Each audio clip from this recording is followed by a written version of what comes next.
힘들고 버거운 일이 자꾸 찾아오면 모든 걸 포기하고 싶어져요. 그런데 더 무서운 건 힘든 일보다 내가 점점 나를 믿지 못하게 되는 순간이에요.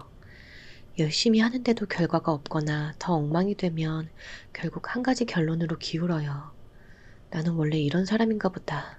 내 인생은 원래 이렇게 굴러가나 보다.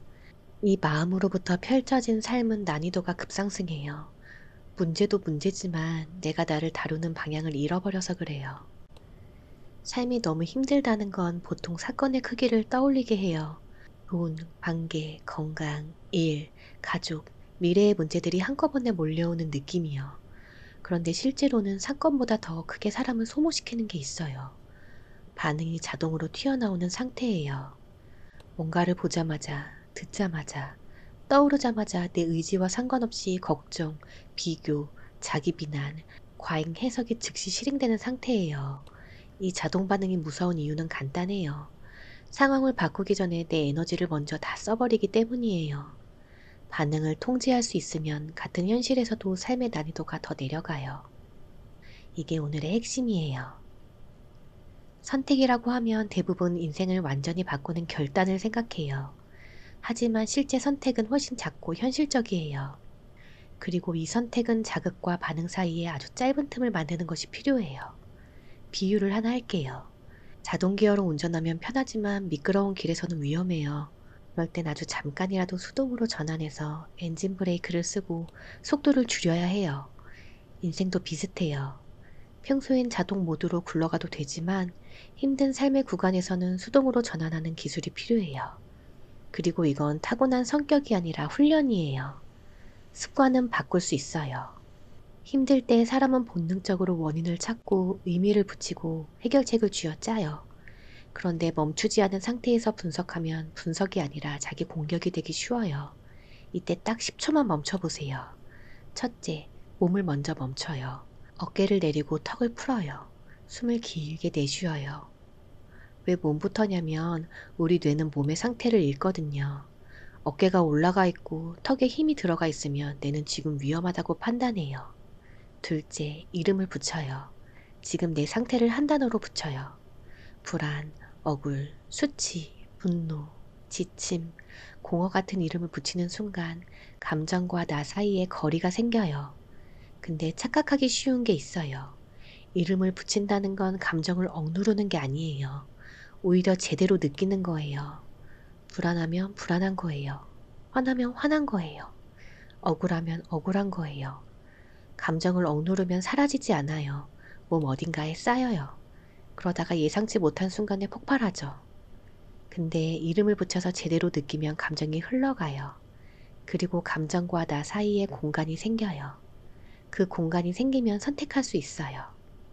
셋째, 질문을 바꿔요. 왜 이런 일이 생겼지 대신 지금 내 반응이 자동인지 선택인지 물어보는 거예요. 질문을 바꾼 다음에는 구체적으로 어떻게 반응할지 설계하면 돼요. 즉흥적으로 하지 않고 설계하는 거예요. 첫째, 사실만 적어요.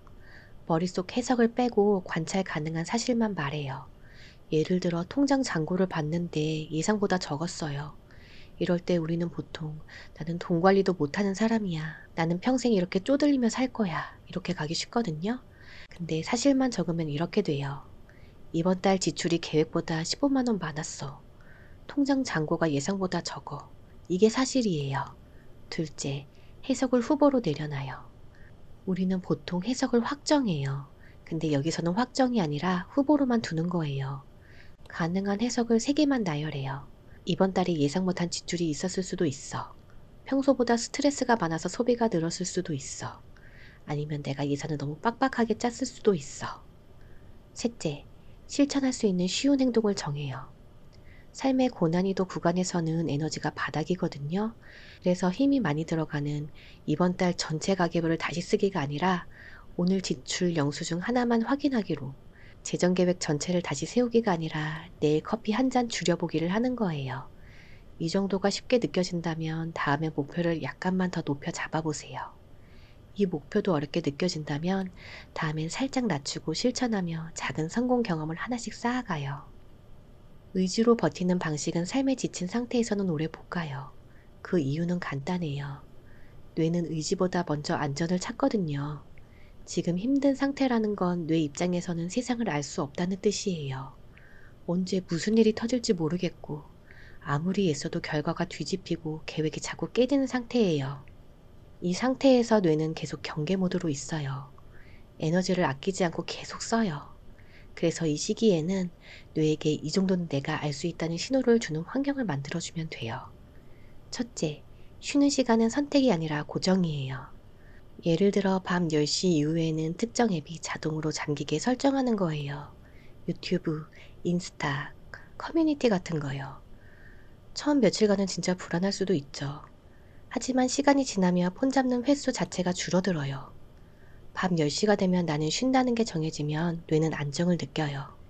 둘째, 공간은 뇌에게 역할을 알려주는 신호예요. 침대에서 계속 고민하면 뇌는 침대를 걱정하는 장소로 기억해요. 그래서 침대에서는 자거나 쉬기만 한다.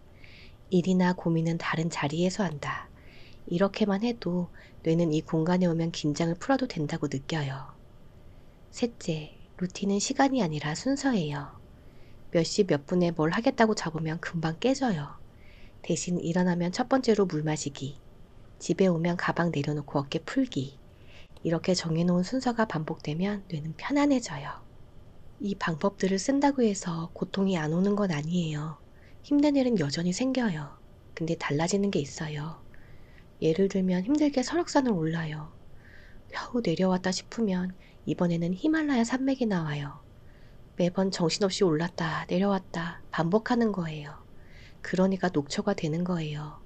근데 위의 방법을 실천하면 동네 뒷산에 올라갔다가 조금 후에는 평지를 걷게 돼요. 그러다가 또 뒷산에 오를 수도 있죠. 하지만 금세 다시 평지가 나와요. 한마디로 삶의 높낮이가 줄어드는 거예요. 삶의 진폭이 작아지는 거예요. 똑같이 힘든 일이 와도 히말라야까지 올라가지 않아요. 뒷산 정도만 올라가요. 그러니까 회복이 빨라요. 에너지도 덜 닳고요. 다음 일을 마주할 힘이 남아있어요. 이게 삶의 난이도가 내려간다는 거예요. 문제가 없어지는 게 아니라 문제가 나를 덜 흔드는 거예요. 오늘은 딱 하나만 하면 돼요. 반응하기 전에 멈춰 생각하기. 아니면 밤에 쉬는 시간 정하기. 아니면 내일 할 작은 행동을 하나 정하기. 이 중에서 가장 쉬운 것 하나만 골라요. 그리고 오늘 한번, 내일 한번 해보세요. 일주일 뒤에 돌아보면 나 이거 했네? 그 정도면 충분해요. 힘들게 느껴지는 인생에서 진짜 승리는 완벽한 하루가 아니에요. 무너진 뒤에 다시 일어서고 배우고 나아가는 힘이에요. 그리고 그 능력은 거창한 결심이 아니라 작은 선택들이 쌓여서 만들어지는 거예요. 급하게 가지 마세요.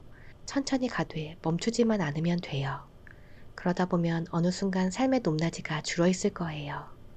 오늘도 정말 수고 많으셨어요.